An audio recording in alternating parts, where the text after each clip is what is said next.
Have you ever wondered what it takes to be truly powerful in the world? To feel your uniqueness vitally alive and in full expression? I have too. It's really what we were born for, isn't it? Well, this is what we're going to be exploring today. Welcome to Unity of Las Vegas. My name is Lisa Lee. We have been inside of a very powerful series called Truth to Power, Love's Weight in the World.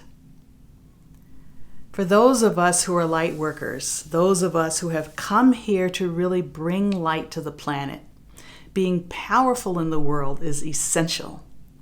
And most of us on the spiritual path have been given mixed messages about the word humility. And we're told that being humble means to be shy, to be quiet, to be subdued. When true humility is this ability to be so available to the cosmos that we are powerfully worked through with light. We are truly love's instrument in the world. So each week, we have been exploring some of these ideas of what real power is. And we find out that power is really different from the cultural messages that we have been receiving. And so the purpose of this series really is to turn some of those ideas on their heads and to discover when it comes to power, what's in is really out, what's up is really down, what's right is left. So we began our series with this beautiful title that's called Power versus Force. And the whole message with that is that power comes from within. And through spiritual practice, we can build something that's called spiritual gravity. And you begin to have a strong core of love inside of us. And when we learn how to really speak and live from here, we can change the world. And so we had an affirmation that went along with that says, I am a powerful vortex of universal truth and transformation. So I'd like you to just say that along with me and just feel it moving through your entire being as you say the words. I am a powerful vortex of universal truth and transformation. So our next message is entitled Truth, the big T and the little t. And we really find that there's an inner honing process within us. There's two different voices that are going on in terms of how we navigate the world. It is supporting us really in discerning what we are perceiving with our five senses from what we are perceiving from a deeper place within us, grounded in love. And we discover that this is really a living process. This is not a one and done type of a thing. And it's not based on any dogma or creed. It breathes and it evolves. And it takes courage and it takes a deep tuning in to allow old beliefs to fall away and new ones to come. And Charles Fillmore, the co-founder of Unity, is most often quoted in saying, I reserve the right to change my mind. And I think this is so powerful on so many different levels. And what he's really saying is that truth is evolving within him. And so as it evolves, what he is saying is going to also evolve. His truth today might not be the same truth from 10 years ago. And so he's reserving the right to be in this living relationship with truth. And I think he's also saying, don't turn me into a monument, which is something that we tend to do sometimes with dogma or with spiritual leaders. So our affirmation for this week is, I follow the truth wherever she leads, which is also a Charles Fillmore quote. So I invite you once again to say this with me and just to allow this to really resonate in your full being as you say these words. I follow the truth wherever she leads. So our next message from week 4 is Powers of the Universe. And this is based on the work of Brian Swim. And I absolutely love this body of work. He's a cosmologist, and he really brings us a universe that is not only physical, but a universe that has soul. And so he talks about the fact that there are 10 universal principles that guide the universe. And if we can really tune in at a cosmic level, that we can really have these forces as tremendous allies in our life. So the ones that we decided to take a look at was, first of all, universal seamlessness as the foundation of everything.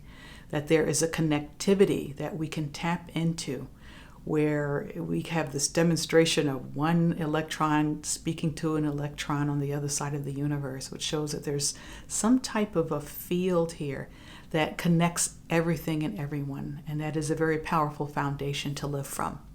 Then we also took a look at the power of allurement.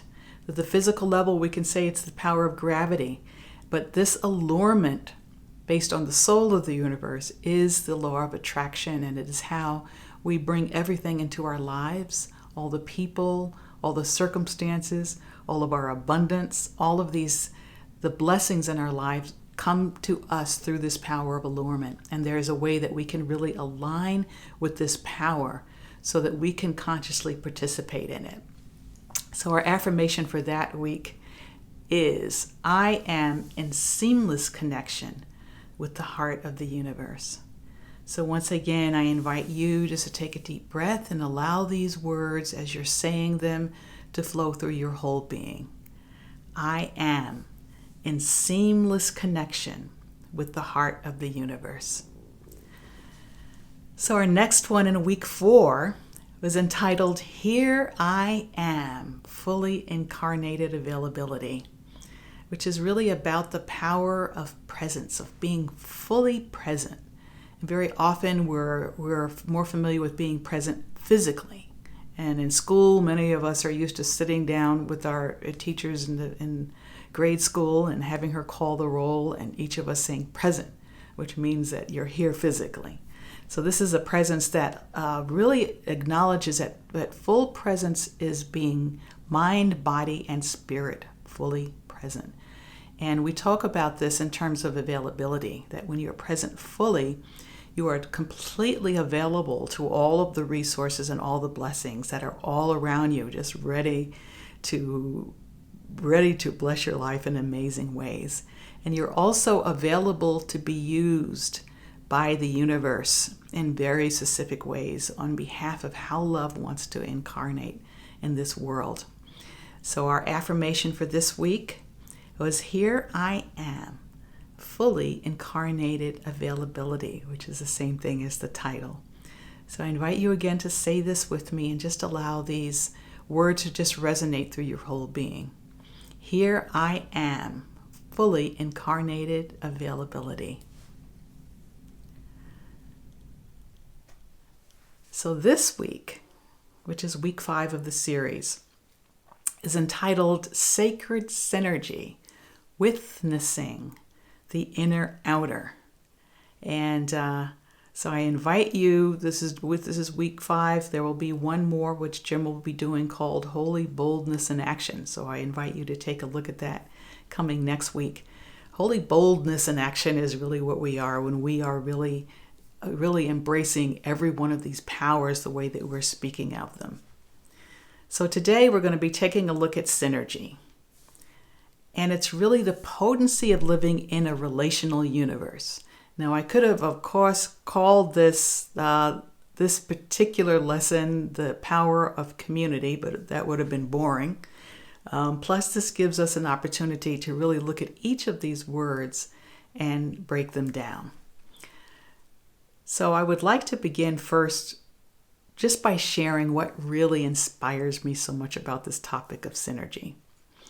I grew up in New York City, and I went through high school and everything there, and I decided when it was time to go to college, I didn't want to go anywhere. I didn't apply to anywhere local. I wanted to go someplace away, and I decided to go to Boston University. And I remember my first day there very clearly, with my parents dropping me off and meeting a variety of people. And there's one person I remembered in particular, because she told me that she had never before that day ever seen a live black person. And I found that completely amazing because as a minority, it would have been impossible for me to have made a statement like that, that's the first time I had ever seen a live white person. Because by definition, as minorities, we have the gift actually of being able to interact with a wide variety of cultures and races. And it really struck my mind. She said that her only interaction with Black people before that had been the Jeffersons on television. I don't know if you remember that show way back. I think it was probably in the 70s. So it wasn't really a great depiction of Black people, but I found that really quite amazing to me that a person could be on the planet for 18 years and not ever have that experience. And I realized that there actually are entire populations of people who only interact with others that look like them, that believe like them. And it was incredible to me to realizing the impact of that and how valuable it had been to me to that point, to be able to be shaped by a wide variety of people and to know that I had also shaped them. So synergy, we find, is a process of creative evolution and how the universe really ups its own ante. And the greater we find that the diversity is in synergy, the greater the leap forward in evolution. So imagine what it would be like to consciously participate in this. We really could transform the world. So how do we begin? We begin with the sacred, which is the first word in our title today. Of course, it's always good to begin with the sacred. And sacred, as we're defining it today, is an archetypal truth that awakens us in our depths and connects us interdimensionally with all that there is. It can be associated with a specific place or symbol, but the potency of its wisdom transcends the material realm and often evoking a sense of reverence and awe. So by this definition, we could really ultimately say that everything is sacred. Wouldn't it be amazing to kind of walk through life like that, of seeing everything as sacred, as awe-inspiring, and feeling the divine present? But most of us really need some help, I would say, along the road with that. And there are many helpers that are available. The one that I would like to speak about now is sacred geometry. So sacred geometry is a beautiful dance of art, science, and spirituality. It's the linking of our body with the planet and of the soul with the cosmos, expressed in shapes and symbols that are powerfully healing and awakening. And so beyond words and conscious thought, it's really a non-verbal way of transmitting ideas that come from ancient religions, that come from major world doctrines and unknown reaches of the universe. All of this wisdom is around us, is within us. They are living patterns designed to connect us to the universe. And so as I'm describing this particular one, I want you to really think about it in terms of those ways, that it's really a living energy, that it's not really a thing to be nailed down. In fact, Pythagoras spoke about this too. He had a really beautiful description of this living quality, that there is geometry in the humming of the strings. There is music in the space of the spheres. So when you become in tune with them, these symbols begin to appear everywhere and they begin to speak to you. So I've been having that experience with this particular symbol, which is called Vesica Pisces. It's something that has really been calling me lately. And there is something in particular about it that it's kind of been following me around. And one of the simplest forms in sacred geometry actually is this Vesica Pisces. And it's formed by two intersecting circles of the same diameter, where the center of each circle is on the circumference of the opposite. And it is a depiction of the potency of synergy as a primary activity, showing us a universe that is foundationally relational and always in conversation with itself. Vesica Pisces can inspire a wonderful feeling of communality with everyone, an appreciation for the unity of all things. And I love in particular this particular version of the symbol, where the shared interior section looks cosmic. And it really speaks to the magic of connectedness, the unlimited potential that's there. Some interpretation of this shared space is a symbol saying that it's the place where we transcend time and space itself, and we can find each other in these dimensions. But as powerful as connection is in general, the juiciest and most potent aspect of synergy lies in diversity.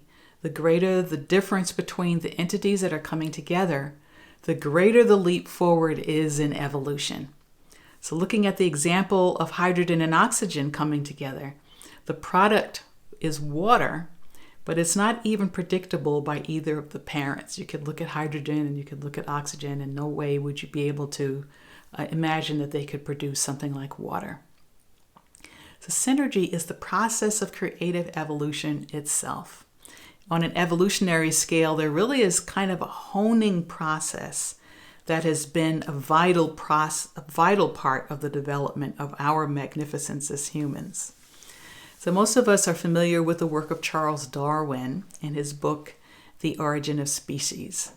And we've often spoken about the fact that in that book, he uses some form of the word love 90 times, that he talks about ways that cooperation and collaboration have been very key components in evolution.